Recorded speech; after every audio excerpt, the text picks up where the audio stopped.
BNP chairperson Tarique Rahman বলেছেন, আমরা ক্ষমতায় গেলে দেশের বেকারত্ব কমিয়ে আনা হবে।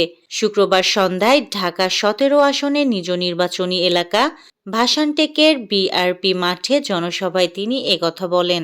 তারেক রহমানের আগমনকে কেন্দ্র করে বিকেল থেকে বিআরপি মাঠ ও আশেপাশের এলাকা কানায় কানায় মানুষে পরিপূর্ণ হয়ে ওঠে। সমাবেশ শুরুর অনেক আগেই মাঠে জড়ো হতে থাকেন নেতাকর্মী ও সাধারণ ভোটাররা।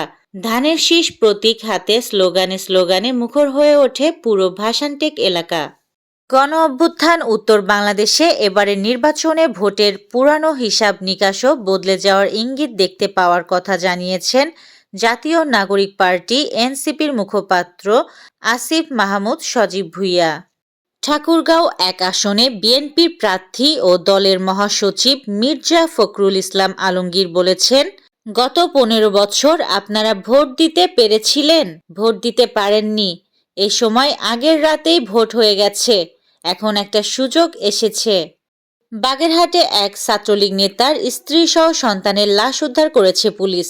পরিবারের সদস্যদের দাবি, শিশু সন্তানকে পানিতে চুবিয়ে হত্যার পর আত্মহত্যা করেছেন মা।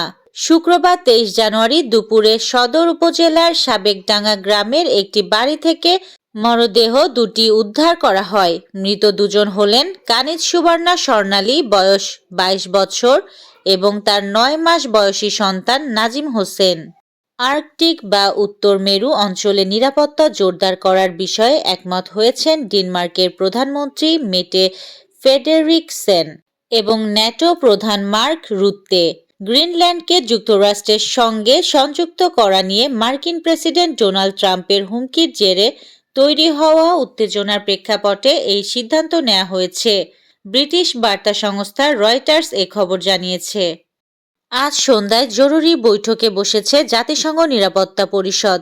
মার্কিন যুক্তরাষ্ট্রের অনুরোধে ডাকা এই বৈঠকের কেন্দ্রে রয়েছে ইরানের চলমান বিক্ষোভ এবং তার ভয়াবহ পরিণতির বিষয়টি।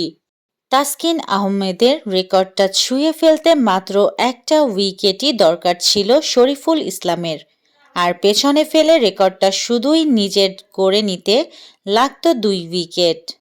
৪৮তম বলে ৫০-এ পৌঁছেছে চট্টগ্রামের রান।